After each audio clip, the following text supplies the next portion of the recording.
Hi, this is Mariah Gullo from The Hollywood Reporter, and we're in studio with Boots Riley.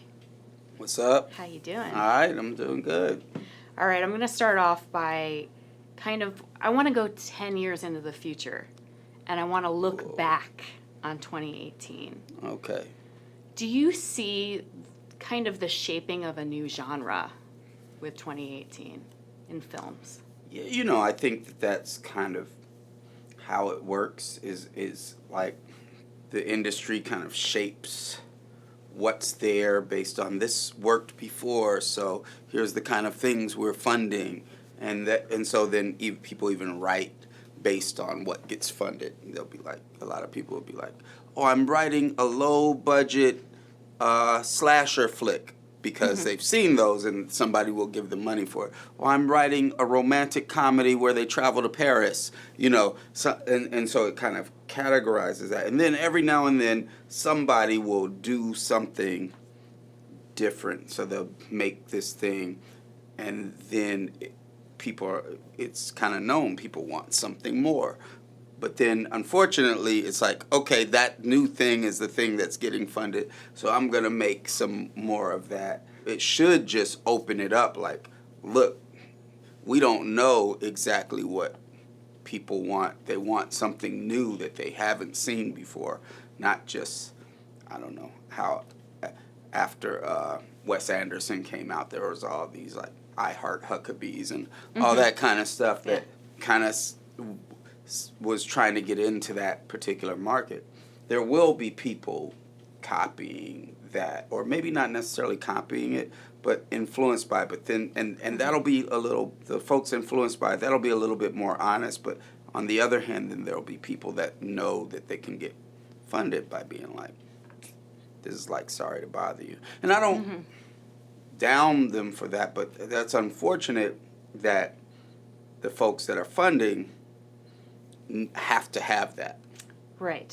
Have to have that reference instead of like, this is something new. And no, it's not like Sorry to Bother You or this other stuff. Right. You know. Yeah, because it's easy to kind of lump together like, oh, there's a lot of success around Oakland-based filmmakers or films, film in Oakland. Yeah. There's a new genre, the Oakland School. Yeah. But isn't it kind of a dream of a filmmaker to be part of some sort of like the French New Wave or the American New Wave? Definitely you artistically want to make a mark. I would just like to see, I think art that gets developed by market forces ends up getting constrained in ways that impede the actual art. I would like that new wave to be people pushing the boundaries and doing something new, but not just using the path that gets beaten the year before them. Yeah. Are you excited about the fact that you did kind of broke during a time period where it is fresh and it isn't, you tell me if it's impeded by the marketplace or if this is the time to be really creatively stimulated. Yeah, I think there's a window that's opened. Yeah. And it's like how people choose to take it. Like D'Angelo, take it on the music side. D'Angelo came out with, what was his second album? I forget what it's called, but with How Does It Feel? And he had a sound that definitely was influenced by other sounds before, but it was brand new. And then everybody came out sounding like D'Angelo, right? So that when he came out, it was kind of like, dude, you kind of sound like D'Angelo.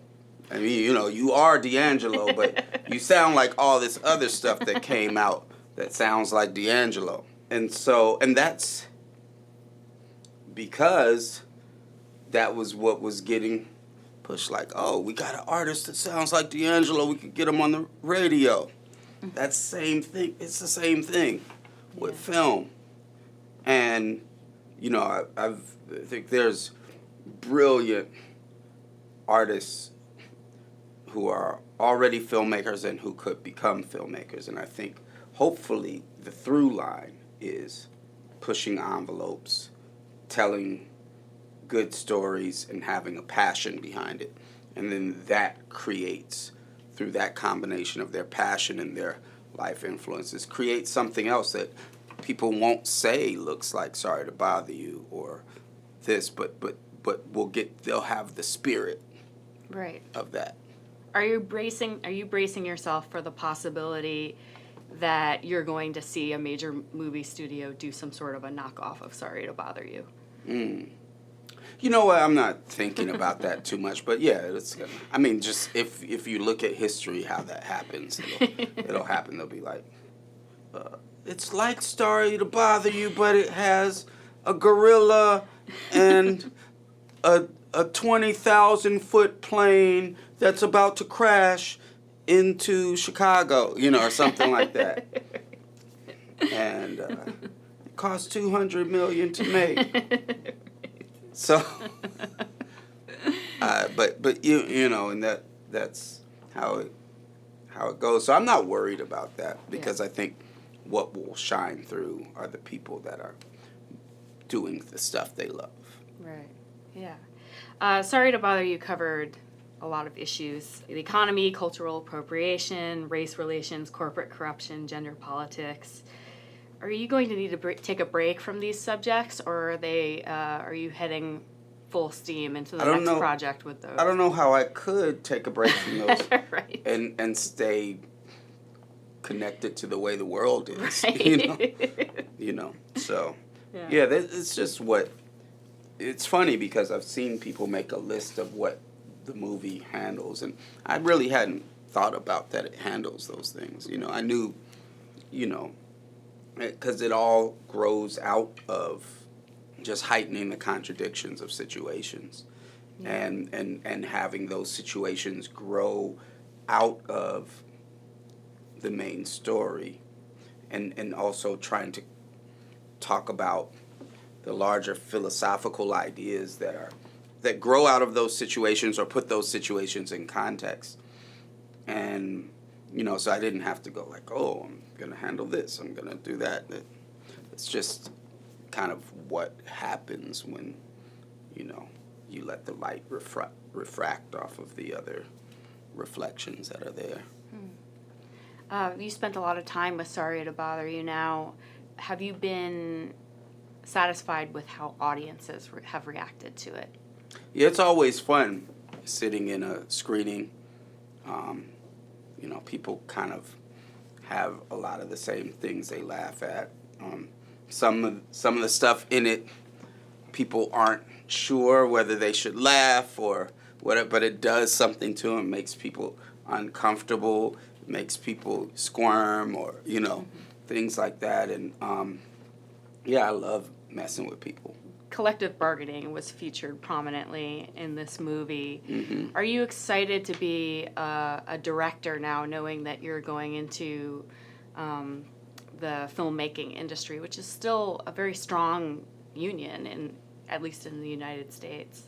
As being someone that's been very broke most of my life, definitely being in a situation where I can pay my bills, and that situation being available to me because people fought for it together collectively, is definitely a good feeling, and I want to honor that.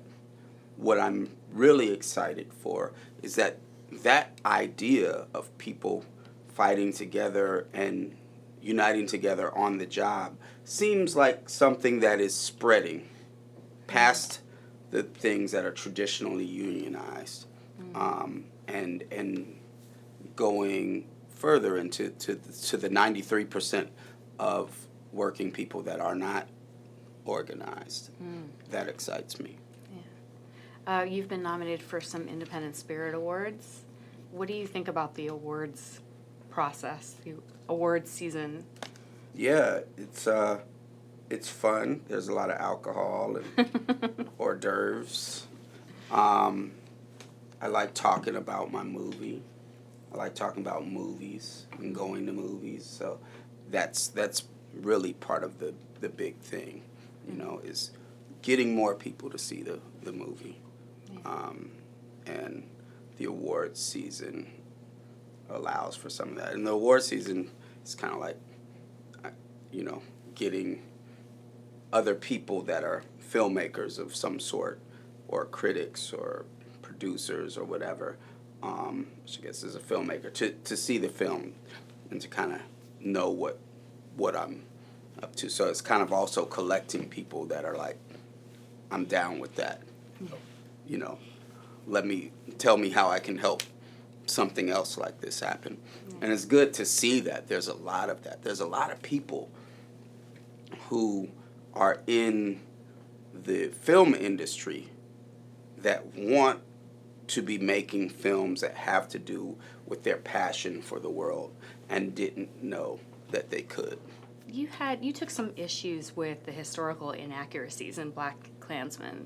I would say that it's not the historical inaccuracies, because I don't care. I don't have any marriage to the facts when making art. Mm-hmm. The question is, because it's not a documentary, but the question is, what are the changes achieving?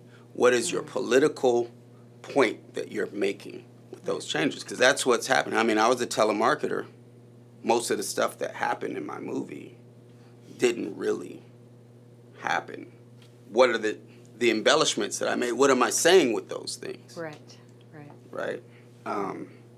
So with those made up heroic acts, and with the things that Spike left out, that he was trying to make a false narrative that the police are allies in the fight against racism. Mm-hmm.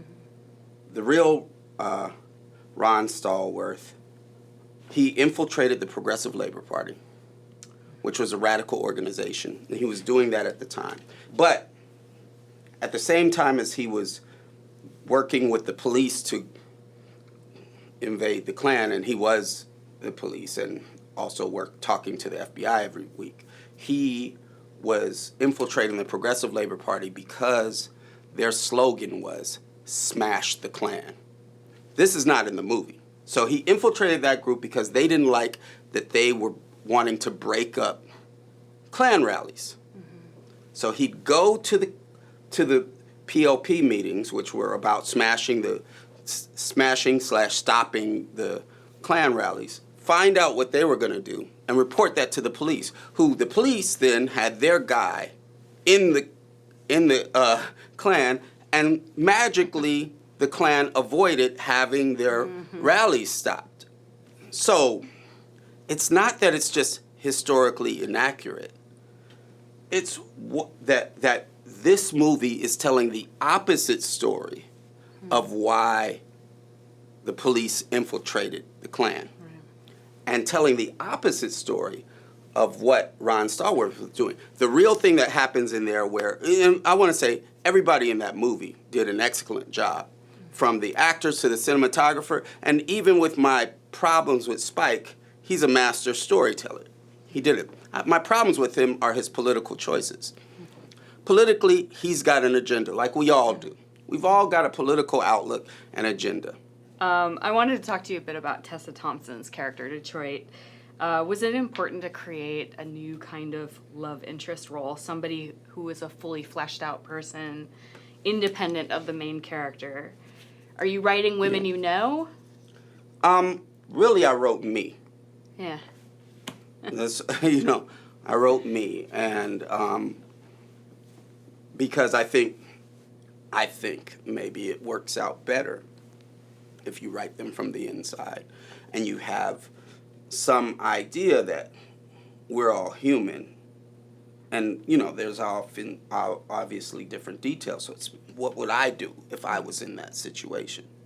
I wanted her to have an intellectual contradiction around art and organizing, because we're humans. We have those intellectual contradictions. Not everyone has those, but I wanted her to have that. And I think sometimes people don't read that into it because you're not expecting that. You're not looking for that. You're looking for that in some other character, right? And so I wanted her to have goals and things that, like, in it, like, Cassius has nothing to do with the stuff she's doing with Left Eye. And and her goals around that and her conflict around art and all of that have nothing to do with that. And she does stuff based on what she needs and not necessarily because of what she needs from Cassius, you know. So a couple more questions for you. What are you working on next? And also, what are the plans for the coup in 2019? Let's see. The things I can talk about, I'm doing a pilot. I'm creating a TV show. I'm creating that with Michael Ellenberg's new studio, Media Res. Michael Ellenberg is one of the people that brought Game of Thrones to HBO, and so working on that, shooting the pilot in 2019. I'm writing and directing an episode of Guillermo del Toro's Netflix horror anthology, 10 After Midnight. So he's handed me a short story that I'm adapting. And I did that basically because I want to work with Guillermo del Toro. And then a feature film deal, but I can't talk about the details of that, but that I'm writing and directing. And then for the coup, we plan to be performing at the Oscars. Excellent. I'd really like to see that. Thank you so much, Boots. Thank you. Thanks for having me.